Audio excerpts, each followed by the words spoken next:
এই Ishwardi railway station আমরা এই সমস্ত অফিস আদালত আমরা বন্ধ করে দেব ইনশাল্লাহ। পাবনার ঈশ্বরদীতে সম্মিলিত নাগরিক জোটের উদ্যোগে পাবনা ঢাকা ট্রেন ঈশ্বরদী জংশনে স্টপেজের দাবিতে মানববন্ধন ও স্মারকলিপি প্রদান করা হয়। বৃহস্পতিবার সকালে পাকশী রেলওয়ে বিভাগীয় ব্যবস্থাপকের কার্যালয়ের সামনে এই মানববন্ধন অনুষ্ঠিত হয়। ঈশ্বরদীবাসীর প্রাণের দাবি, আমার জনসাধারণের দাবি, আপনারা কোন রকম ভঙ্গি ভাঙা না করে ঈশ্বরদী স্টেশনে এই ট্রেন আনতে হবে। এ সময় বক্তব্য দেন সংগঠনের আহ্বায়ক মাহবুবুর রহমান পলাশ, বিএনপি নেতা আতাউর রহমান পাতা, শ্রমিক দল নেতা সোহেল রানা, ঈশ্বরদী শিল্প ও বণিক সমিতির নির্বাহী সদস্য সাইফ হাসান সেলিম সহ আরো অনেকে। পরে বিভাগীয় পরিবহন কর্মকর্তা মোহাম্মদ মোশাররফ হোসেন ভুইয়ার কাছে মহাপরিচালক বরাবর এবং উপজেলা নির্বাহী কর্মকর্তা হাসান মোহাম্মদ সোয়াইবের মাধ্যমে রেল সচিব ও জেলা প্রশাসকের কাছে স্মারকলিপি প্রদান করা হয়। গুরুত্বটা কি সেখানে আমরা স্ট্র্যাটেজিক্যাল পজিশন সেটা আমরা বর্ণনা করার চেষ্টা করছি। ঈশ্বরদী একটি অত্যন্ত গুরুত্বপূর্ণ জায়গা হয়ে উঠেছে। এখানে বর্তমানে বাংলাদেশের একমাত্র আণবিক বিদ্যুৎ প্রকল্প Ishwardi EPZ, Bangladesh sugar cane research institute, Ishwardi আঞ্চলিক কৃষি গবেষণা কেন্দ্র সহ বিভিন্ন প্রতিষ্ঠান এখানে গড়ে উঠেছে দীর্ঘদিন যাবত। আর এই প্রতিষ্ঠানগুলোর কারণে এখানে বিভিন্ন শ্রেণী পেশার মানুষ এখানে বসবাস করে। তাদের প্রত্যেককে প্রায় প্রতি সপ্তাহে, এখন যেহেতু 2 দিন সরকারি ছুটি, প্রতি সপ্তাহে কাউকে না কাউকে ঢাকা যাতায়াত করতে হয়। ব্যবসায়ীরা তাদের বিভিন্ন ব্যবসায়ের কাজকর্মের জন্য প্রতিনিয়তই প্রতিদিনই তারা ঢাকায় যাতায়াত করে থাকেন। আজকে ঈশ্বরদী মানুষজন বিভিন্ন ট্রেনে, আমি নিজেও যখন ঢাকায় যাই, আমরা যখন দেখি যে ট্রেনের টিকিট আমরা যখন সন্ধান করি ট্রেনের টিকিট পাওয়া যায় না, অথচ এই ঈশ্বরদীতে যাত্রীর অনেক চাপ। কিন্তু এই জিনিসগুলো আমাদের বাংলাদেশ রেলওয়ে ঈশ্বরদী কর্তৃপক্ষ এই জিনিসটাকে সব সময় কিন্তু তারা অবহেলা করে যাচ্ছে।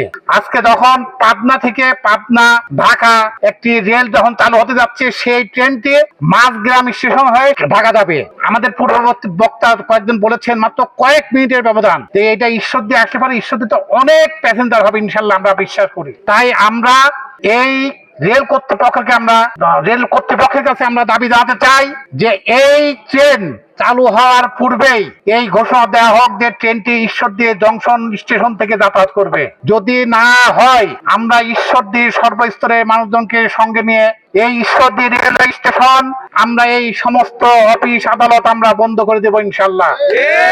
আমরা আগামী দিনে ঈশ্বরদীর সর্বস্তরের মানুষজনকে আমরা আহ্বান রাখতে চাই, আমাদের ঈশ্বরদীর যে ন্যায্য অধিকার, সেই অধিকারের জন্য আমরা আসুন আমরা সবাই ঐক্যবদ্ধ ভাবে দল মত নির্বিশেষে আমাদের ঈশ্বরদীর উন্নয়নের জন্য, ঈশ্বরদীর দাবি আদায়ের জন্য আমরা ঐক্যবদ্ধ ভাবে, সে যার নেতৃত্বে হোক না কেন, আসুন আমরা ঐক্যবদ্ধ হবে আগামীতে ঈশ্বরদীতে একটি সুখী এবং সমৃদ্ধিশালী শহর হিসেবে আমরা গড়ে তোলার জন্য ঈশ্বরদীর উন্নয়নের স্বার্থে আমরা আন্দোলন সংগ্রাম করব।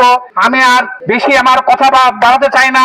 প্রচন্ড রোদের মধ্যে সবারই মানে ধৈর্য ত্রুটি ঘটেছে। আগামী দিনে আমরা যে কর্মসূচি দেব সেই কর্মসূচিতে আপনারা সবাই অংশগ্রহণ করবেন এই কথা বলেই রেলপথ মন্ত্রণালয় থেকে একটি সিদ্ধান্ত হয়েছে, পাবনা থেকে ঢাকার উদ্দেশ্যে একটি আন্তনগর ট্রেন দেওয়া হবে পাবনা জেলাবাসীর যাতায়াতের সুবিধার্থে। আমরা ঈশ্বরদী আটঘরিয়ার আপামর জনগণ আমাদের দাবি, ইতিপূর্বে ঈশ্বরদী জংশন স্টেশন থেকে আন্তনগর, সুন্দরবন এবং বেনাপোল এক্সপ্রেস 2টি ট্রেন ঢাকামুখী, ঈশ্বরদী থেকে ঢাকামুখী ছিল। কিন্তু বর্তমানে পদ্মা সেতু হওয়ায় 2টি ট্রেনই ঈশ্বরদী জংশন স্টেশন থেকে প্রত্যাহার করে কুষ্টিয়া হয়ে যমুনাতে যাচ্ছে। আমরা ঈশ্বরদী আটঘরিয়ার মানুষ, আমরা 2টি আন্তনগর ট্রেন যাতায়াত থেকে আমরা বঞ্চিত হয়েছি।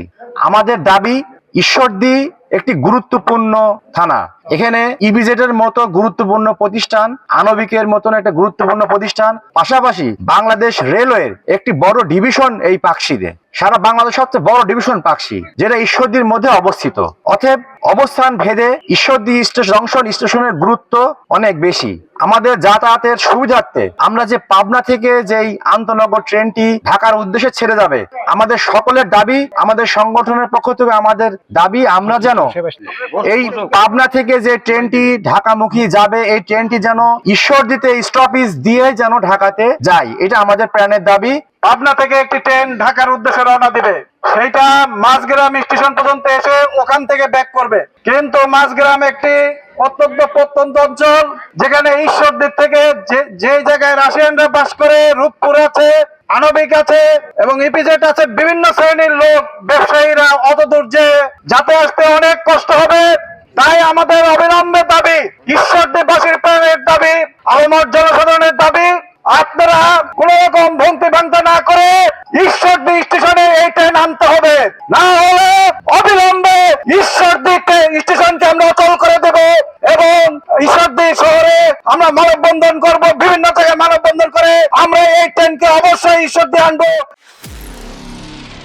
নিরপেক্ষ, সত্য প্রকাশে আপোষহীন।